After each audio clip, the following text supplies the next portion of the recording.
అవినాష్, చెప్పుమా. దగ్గరలో ఉన్న మెడ్ప్లస్ కు వెళ్ళి మెడ్ప్లస్ బ్రాండ్ మెడిసిన్స్ అని అడిగి కొనుక్కునరా. అక్కడ 50 to 80% తగ్గింపుకు వస్తుంది. మీరు తీసుకునే అదే మందులు, అదే నాణ్యమైన మందులు, కానీ సగం ధరకే.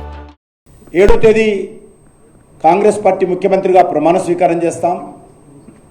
9వ తేదీ సోనియా గాంధీ గారి జన్మదినము అని చెప్పి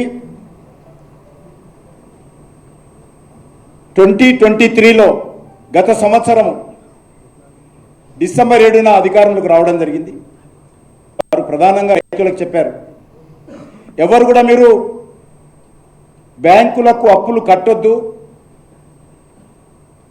ఒకవేళ ఎవరైనా కడితే ఇప్పుడే వెళ్ళి బ్యాంకులో మళ్ళీ అప్పు తీసుకోండి కొత్తగా.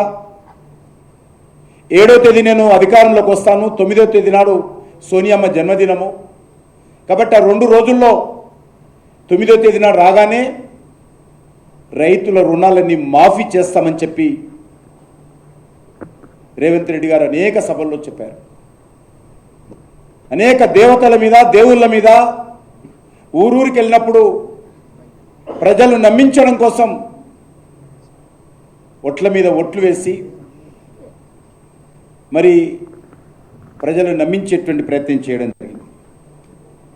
ఇందిరమ్మ రాజ్యం వస్తుంది, తెలంగాణలో మార్పు వస్తుంది, ఆ మార్పు మాతోటే వస్తుంది, ప్రజాపాలన వస్తుంది, అనేక రకాల హామీలు ఇచ్చారు. అందుకే ఈరోజు భారతీయ జనతా పార్టీ ఒక బాధ్యత కలిగినటువంటి పార్టీ. ఏ ప్రభుత్వమైన అధికారంలోకి వచ్చిన తర్వాత ప్రజలకు ఇచ్చినటువంటి హామీలు అమలు చేయడంలో కొంత సమయం కావాలని అనుకునేటువంటి పార్టీ. బాధ్యతారహితంగా మిగతా వాళ్ళలాగా మేము మాట్లాడము, బాధ్యతారహితంగా విమర్శించాం మేము. అందుకే ఈరోజు ఒక సంవత్సరం పూర్తి కావస్తున్నటువంటి నేపథ్యంలో ఏవైతే 100 రోజుల్లో మీరు పూర్తి చేస్తామన్నారో, ఏవైతే మొదటి సంవత్సరంలో పూర్తి చేస్తామన్నారో, మొదటి సంవత్సరంలో ఏవైతే ప్రారంభించాలనుకున్నారో ఆ విషయాల పట్ల తెలంగాణ ప్రజల తరఫున ఈరోజు ప్రభుత్వం సంబంధించినటువంటి వైఫల్యాలను, ఇచ్చినటువంటి మాట మీద నిలబడకుండా అధికారంలోకి వచ్చిన తర్వాత ప్రజలకు వెన్నుపోటు పొడుస్తున్నటువంటి అనేక రకాల సంఘటనలను ఈరోజు మేము ప్రజల ముందు పెట్టాలనుకున్నాం. అందుకే ఈరోజు రాజకీయపరమైన అంశాలకు తక్కువ ప్రాధాన్యత ఇస్తూ కాంగ్రెస్ పార్టీ ఏదైతే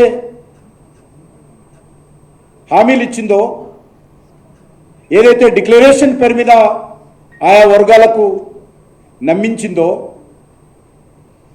ఏవైతే గ్యారంటీల పేరుతో సోనియా గాంధీ సంతకంతో ఇంటింటికి ఉత్తరాలు రాసిందో ఆ అంశాలపైన ఛార్జ్షీట్ రూపంలో ఈరోజు తెలంగాణ ప్రజల తరఫున ప్రభుత్వం ముందు పెట్టేటువంటి ప్రయత్నం చేస్తున్నాం.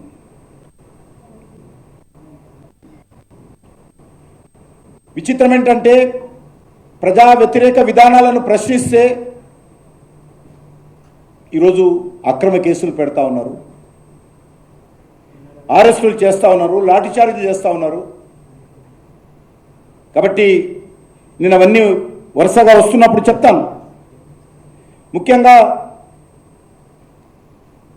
ఈ యొక్క 10 సంవత్సరాల బీఆర్ఎస్ పాలన, 1 సంవత్సర కాంగ్రెస్ పాలన ఏమాత్రం తేడా లేదని ఈరోజు స్పష్టంగా చెప్పగలుగుతున్నాం. అందుకే మేము సంవత్సరం పాటు నిర్మాణాత్మకమైనటువంటి విమర్శలు మాత్రమే చేయడం జరిగింది. ఈ ప్రభుత్వము కూలిపోవాలనో, ఈ ప్రభుత్వము పూర్తిగా వైఫల్యం చెందిందనో ఇన్ని రోజులు కనలేదు. ఈరోజు సంవత్సరం పూర్తయిన సందర్భంగా ఇది ఒక బాధ్యత మాది. ఒక ప్రతిపక్ష పార్టీగా ఇటీవల జరిగినటువంటి లోక్సభ ఎన్నికల్లో అత్యధికమైనటువంటి కాంగ్రెస్ తర్వాత అత్యధికమైనటువంటి పార్లమెంటు స్థానాలు కాంగ్రెస్తో బరాబర్గా మేము గెలిచాం. ఓట్లు కూడా ఆల్మోస్ట్ దగ్గరకు వచ్చాం.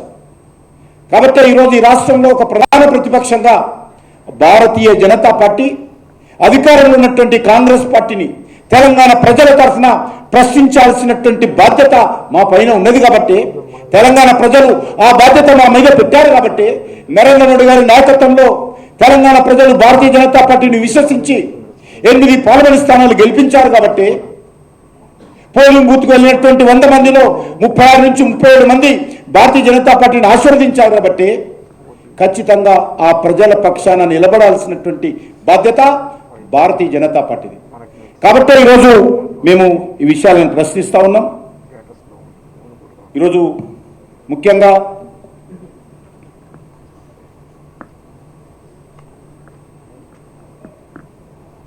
రైతుల యొక్క గోస, అనేక రకాల రైతుల సమస్యలపైన రైతు డిక్లరేషన్ పేరుతో, గ్యారంటీల పేరుతో, మేనిఫెస్టోల పేరుతో అనేక రకాల హామీ ఇచ్చారు. నేను అన్ని తీసుకోవడం లేదు, 2 రోజులు పడుతుంది వాళ్ళు ఇచ్చినటువంటి హామీల మీద విమర్శిస్తే. కాబట్టి నేను కొన్ని ముఖ్యమైన అంశాలు మాత్రమే మా పార్టీ తరఫున అందరం కూర్చొని అనుకున్నాం. ఆ అంశాలను ప్రజల ముందు పెట్టేటువంటి ప్రయత్నం చేస్తాం. ముఖ్యంగా రుణమాఫీ, ఇంతకుముందు చెప్పాను, 7వ తేదీ ప్రమాణ స్వీకారం చేస్తా, 9వ తేదీ సోనియమ్మ, మా అమ్మ సోనియమ్మ జన్మదిన రోజు మాఫీ చేస్తా అని చెప్పి గౌరవ ముఖ్యమంత్రి గారు చెప్పారు. ఇంతవరకు మరి కొంతమందికి మాత్రమే ఆ యొక్క జరిగింది. అదే కాకుండా రైతు భరోసా,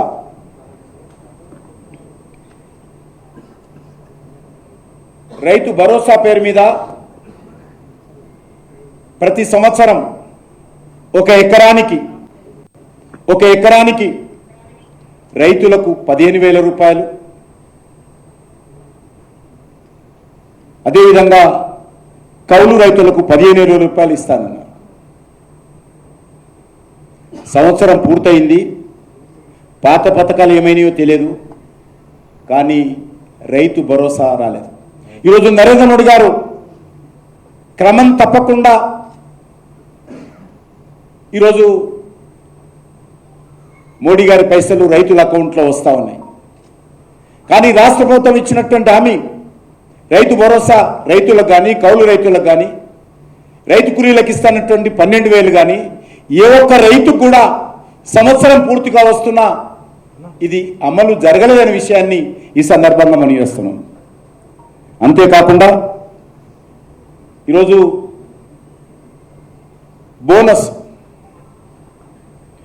బోనస్ విషయంలో కూడా మరి ఈ ప్రభుత్వము అనేక రకాల హామీలు ఇవ్వడం జరిగింది.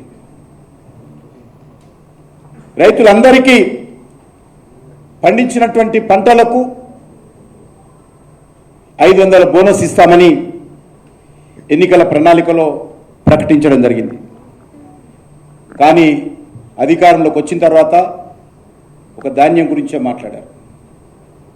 ఆ ధాన్యం కూడా సన్న బియ్యము, సన్నధాన్యము అనేక రకాలుగా ఈ యొక్క మేనిఫెస్టోలో పేజీ నెంబర్ 8లో 10 రకాల పంటలకు 500 బోనస్ ఇస్తామని ప్రకటించడం జరిగింది. కేంద్ర ప్రభుత్వం అయితే ఎంఎస్పి ప్రకటిస్తుందో ఆ ఎంఎస్పి పైన ఈ 10 పంటలకు 500 రూపాయలు ఇస్తామని చెప్పడం జరిగింది. అందులో వరిది, మొక్కజొన్న, కందులు, సోయాబీన్, పత్తి, మిర్చి, పసుపు, ఎర్రజొన్న, చెరకు, జొన్నలు, ఈ యొక్క 10 పంటలకు 500 రూపాయల బోనస్ ఇస్తామని మేనిఫెస్టోలో ప్రకటించారు. సంవత్సరం పూర్తి అయిపోతుంది. ఇస్తారా? ఇవ్వరా? మరి వరిలాగానే వీటి కూడా కొర్రీలు పెడతారా? రైతులు ఎదురు చూస్తున్నారు.